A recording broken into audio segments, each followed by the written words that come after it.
तो हम लोग बात करते हैं क्वेश्चन नंबर 15 की। इसमें क्या दिया है और क्या निकालना है। एक राजमार्ग है, राजमार्ग के बगल में एक मीनार है। मीनार सीधा खड़ा है, मीनार सीधा ही होता है और 90 डिग्री का एंगल बनाता है। यहाँ से इसके शीर्ष से बैठा हुआ कोई व्यक्ति सड़क पे चल रहे कार का अवलोकन करता है। कार पहले यहाँ पर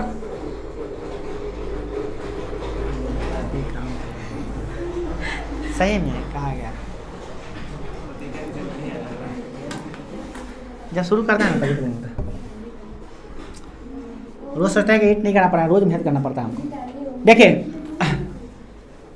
तो यहाँ पे बैठा हुआ आदमी सड़क पे चल रही कार का अवलोकन करता है। कार यहाँ पर थी और पहले ये कार जो थी ना यहाँ पर थी और कार यहाँ से चलकर यहाँ पे आ गई। देखिए पहले कार थी ए पर से चलिए ये नहीं मानते अभी, अब यहाँ पे इस बिंदु पे थी और इस बिंदु से कार चले जाती है यहाँ पे।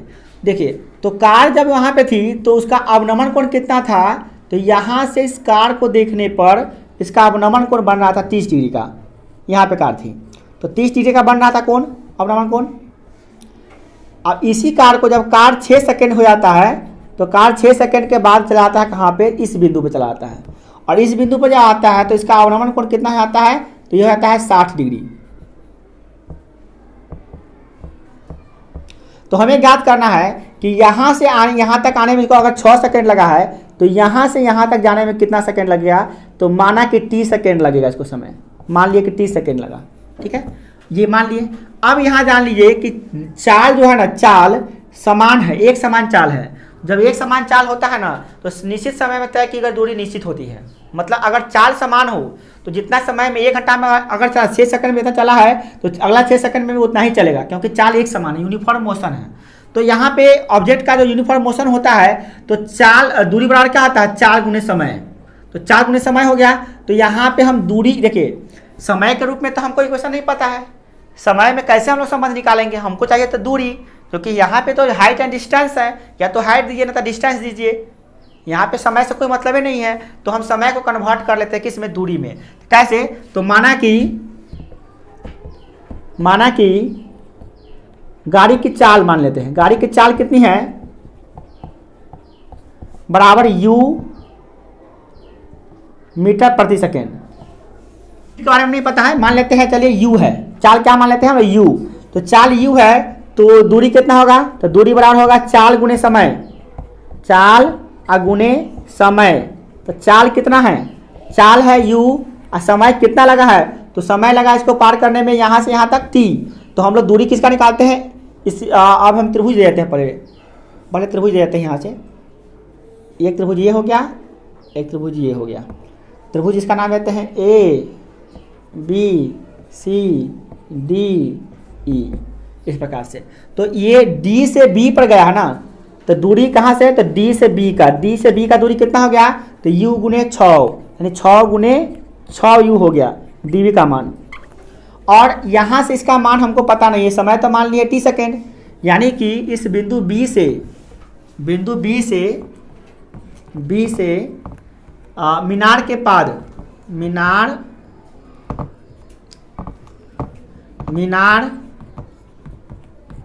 के पाद बिंदु तक जाने में लगा समय मान लेते हैं कितना, 30 सेकेंड। 30 सेकेंड है, यहाँ पे जाने में लगा 30 सेकेंड। तो दूरी कितना हो जाएगा इसका, दूरी बराबर, यानी कि B से यहाँ तक जाने में, मान लीजिए कहाँ तक, F तक जाने में, B से F पर जाने में कितना समय लगा है, T। तो दूरी क्या चला, तो दूरी बराबर था 4 गुने समय। चाल कितना है, चाल है U और समय कितना है T, तो TU, इतना समय लगा, इतना लगा दूरी, ठीक है। तो अब हम लोग क्या करते हैं, त्रिभुज आते हैं ACB में या ABC में, त्रिभुज ABC में। देखिए ये कितना निकल गया, 6 नहीं UT, ये निकल गया दूरी UT, तो यह भी होगा दूरी UT। और ये है 6 सेकेंड में, तो 6 सेकेंड में कितना निकला है, 6U, तो ये निकला है 6U।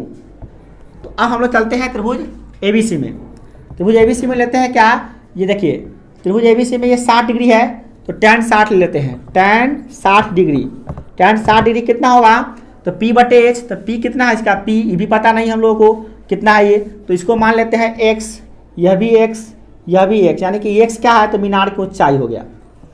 तो tan थीटा tan 60 डिग्री का क्या होता है P बटे B, तो P कितना हो गया BC, अब B कितना हो गया इसका आधार AC, तो AC आधार हो गया। tan 60 का मान होता है √3 और ABC का मान कितना दिया हुआ है, BC का मान देखिए यहाँ से BC का मान ये हो गया आपका x, और AC का मान कितना हो गया, AC का मान हो गया, AC का मान दिया ऊपर UT, ये रहा। तो अब हम इसको सिंप्लीफाई कर लेंगे, तो सिंप्लीफाई करेंगे तो क्या होगा, x बराबर √3 UT, और इसका मान हम किसी अगला समीकरण में रखना हुआ था, इसको समीकरण 1 मान लेते हैं। आप बात करते हैं त्रिभुज ADE में, त्रिभुज ADE में tan 30 डिग्री,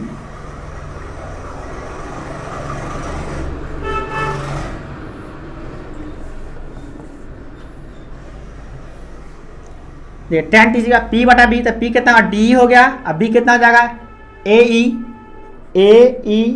अब देखिए tan 30 का मान कितना होता है 1 बटा √3, DE का मान कितना है, DE का मान x है तो x, और AE का मान कितना है AE, तो ये हो गया 6u प्लस UT। इसको सिंप्लीफाई करेंगे तो क्या आ जाएगा 6u प्लस UT बराबर √3x। अब इसमें हम x का मान यहाँ समीकरण 1 से रख देते हैं, तो क्या हो जाएगा u कॉमन ले लेते हैं, 6 + t बराबर √3, x का मान कितना रख दे तो √3 UT। अब हम लोग क्या करते हैं, u से u कैंसिल कर देते हैं, तो कितना हो जाएगा 6 + t बराबर 3t।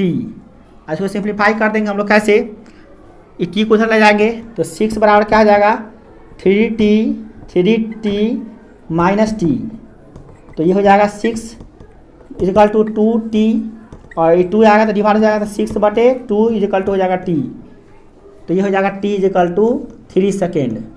ये 3 सेकेंड आया, क्या हुआ 3 सेकेंड में, यानी कि B से F पड़ जाएगी कार। अब देखिए यहाँ पे सेकेंड निकाले हैं, ध्यान रहिए यहाँ पे समय का कोई हम लोग के पास संबंध नहीं होता है। त्रिकोणमिति हाइट एंड डिस्टेंस में संबंध का t का संबंध नहीं देता है, हमेशा देता है दूरी का संबंध, और दूरी हम लोग कन्वर्ट करना पड़ा यहाँ पे समय में। ये पहला ऐसा क्वेश्चन था इस हाइट एंड डिस्टेंस में, इसमें हम लोग को समय को कन्वर्ट करना पड़ा है दूरी में।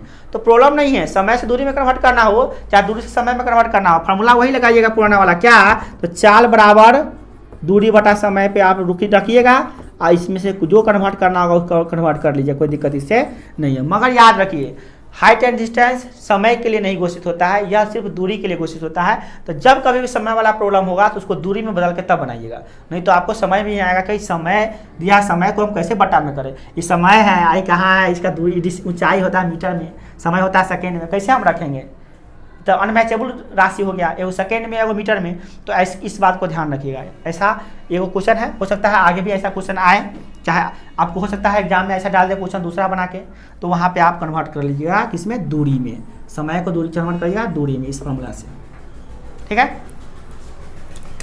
देखिए क्वेश्चन नंबर 16, और इस पार्ट का लास्ट क्वेश्चन है। ये क्या कर रहा है कि एक मीनार है AB, और इस मीनार से, आश्चर्य की बात है, सोचने के लिए मजबूर कर देता है।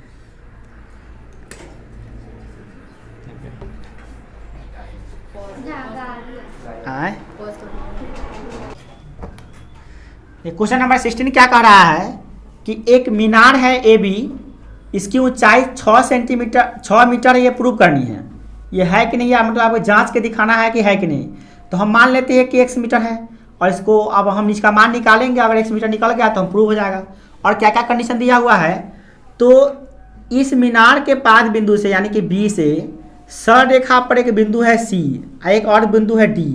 तो C से जो हम देख रहे हैं इसका उन्नयन कोण, और D से जो देख रहे हैं उन्नयन कोण, एक दूसरे का पूरक कोण है। मतलब कोण C का पूरक है कोण D, तो D है।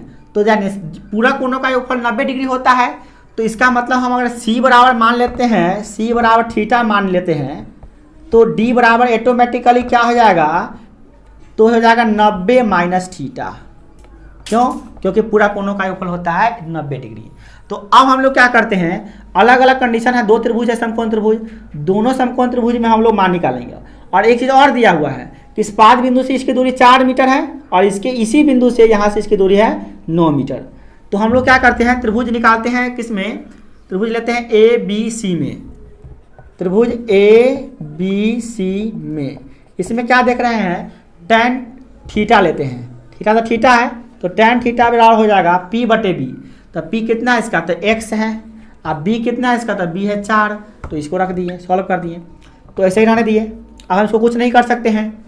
अब हम लोग क्या करते हैं, इधर से सॉल्व करते हैं। इधर से सॉल्व करेंगे तो क्या होगा, मतलब त्रिभुज इस तरह लेते हैं, कोई काम करना होता है करेंगे बीच में। त्रिभुज ए बी डी में, त्रिभुज ए बी डी में tan लेते हैं, tan थीटा के जगह पे क्या 90 माइनस थीटा, 90 माइनस थीटा बड़ा क्या होगा P बटे बी। तो P कितना है x और बटे B कितना है इसका, तो B है इसका 9। तो इसको सॉल्व करेंगे। tan 90 माइनस थीटा कितना होता है, तो होता है cot थीटा। तो ये तो फॉर्मूला होता है cot थीटा, तो x बटा हो जाएगा 9। अब इसको सॉल्व करेंगे, देखिए अगर इसको हम cot बराबर इतना है, तो cot बराबर इतना, tan बराबर कितना होगा, तो tan थीटा बराबर होता है, इसको हम पलट देंगे, अगर तो पलट दिए इन्वर्स करिए तो क्या आ जाएगा 1 बटा cot थीटा। तो इधर पलटे तो इधर ही पलटना पड़ेगा, 9 बटा x हो जाएगा ये। तो ये 1 बटा cot थीटा कितना होता है, tan थीटा होता है। तो tan थीटा बराबर क्या होगा 9 बटे x हो गया, पलट गया। माने कि cot थीटा बराबर x बटा 9 है, तो tan थीटा कितना 9 बटा x नहीं होगा। क्यों, ऐसे भी देख लीजिए ना आप, ऐसे देखिए cot थीटा होता है b बटे p और tan थीटा कितना होता है p बटे b, तो p ऊपर नहीं चला जाएगा। इस तरह से भी हम लोग समझ सकते हैं कि हाँ ये p बटा b है ना। देखिए p बटा b 9 बटा x आ गया। तो इस तरह से भी समझ सकते हैं और इस तरह से भी समझ सकते हैं आप। अब देखिए tan थीटा निकल गया, तो समीकरण इसको मान लीजिए 2, इसको समीकरण मान लीजिए 1, और दोनों में देखिए दोनों का LHS समान हो गया। tan थीटा दोनों का LHS समान है, तो RHS भी समान हो जाएगा। तो लिखेंगे यहाँ पे क्या, समीकरण 1 तथा समीकरण 2 से, तो क्या हो जाएगा 2 से LHS समान, तो RHS भी समान। तो RHS इसका कितना है x बटा 4, इसका कितना है 9 बटा x। तो सॉल्व कर दीजिए, ये x का गुना हो जाता है, क्या जाएगा x स्क्वायर, और न हो जाएगा 9 चौका 36। देखिए इधर से स्क्वायर हटाएंगे तो इधर रूट लगेगा, तो क्या हो जाएगा 36, और रूट से बाहर निकला तो प्लस माइनस 6 हो जाएगा। अब देखिए 6 जो निकला प्लस माइनस निकला, तो ऊंचाई कभी ऋणात्मक नहीं होती है, तो धनात्मक मान लेंगे। तो इसीलिए x बराबर हम लोग क्या लेंगे 6, और यही हमको प्रूव करना था कि क्या इसकी ऊंचाई 6 मीटर है कि नहीं। तो ये आ गया, तो हम ये प्रूव कर दीजिए कि ये मीनार की ऊंचाई 6 मीटर ही होगी। क्या